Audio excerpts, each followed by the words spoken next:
Kuya Dani, Kuya Dani, tambagi ko bi.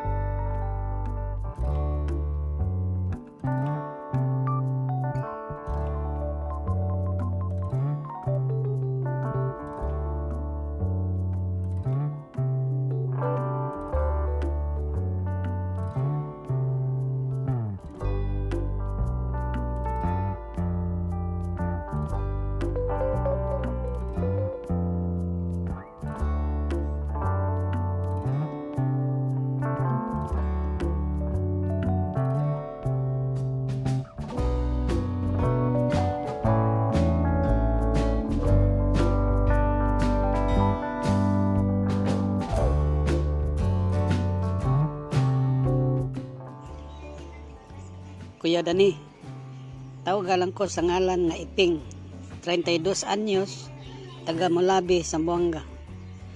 Okay ra ba sa usa ka lalaki ang dili matuli? Upat na katuig kaming minyo sa akong asawa. Apan wala gayud kami makaanak.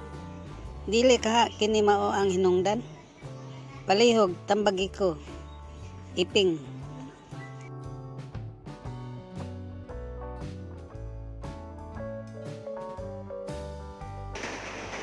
Hi, kumusta? Ug maayong adlaw. Kini nausab si Kuya Dani alang sa lain na pod nga tambag sa kinabuhi moingon.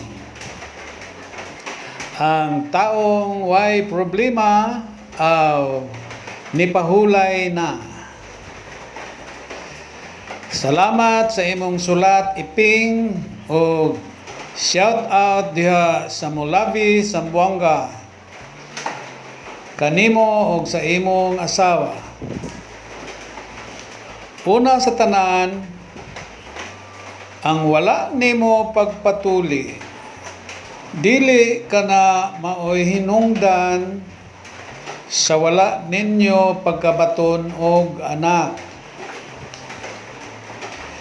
Daghan usab ang wala matuli sa lain-laing dapit sa kalibutan nga nakahimo man og mga anak o liwat. Ang akong tambag, duol kamo sa imong asawa og batid nga doktor aron ikonsulta ninyo ang inyong panglawas. Kabahin sa fertility, ilabi na kanimo Iping kung insakto ba ang imong similya gikinahanglan aron moboros ang imong asawa.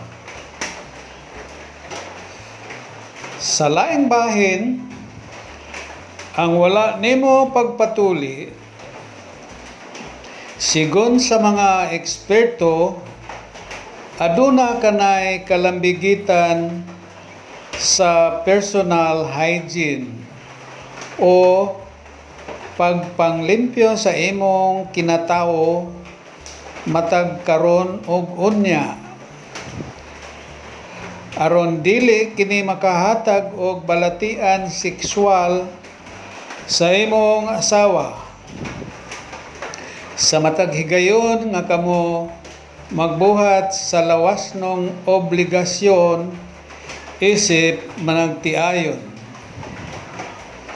Sa imong pangidaron Iping, makaingon ko nga bata ka pa o duna pa'y kahigayunan nga ikaw magpatuli. Ang pagpatuli, dili ka na ikaulaw bisan sa imong pangidaron karon, kayang maong tuyo alang man sa panglawas o sa imong personal hygiene. Dili paulahi ang tanan Iping. So, paningkamot o ayaw kawala sa paglaom nga moabot ra ang adlaw makabaton ra kamo og mga anak. Akong tambag, likay usab ang sobrang bisyo labi na sa pag-inom o pagsigarilyo. Mao lamang ka na iping ang imong buhaton sa kasamtangan o ayaw kalimti, dool kamo sa mga eksperto, doktor, diha sa inyong dapit, labi na diha sa inyong barangay center, ana diha. So manginaot ako sa kasulbaran sa imong problema. Daghang salamat sa imong tampo. Kini si Kuya Danny. Daghang salamat.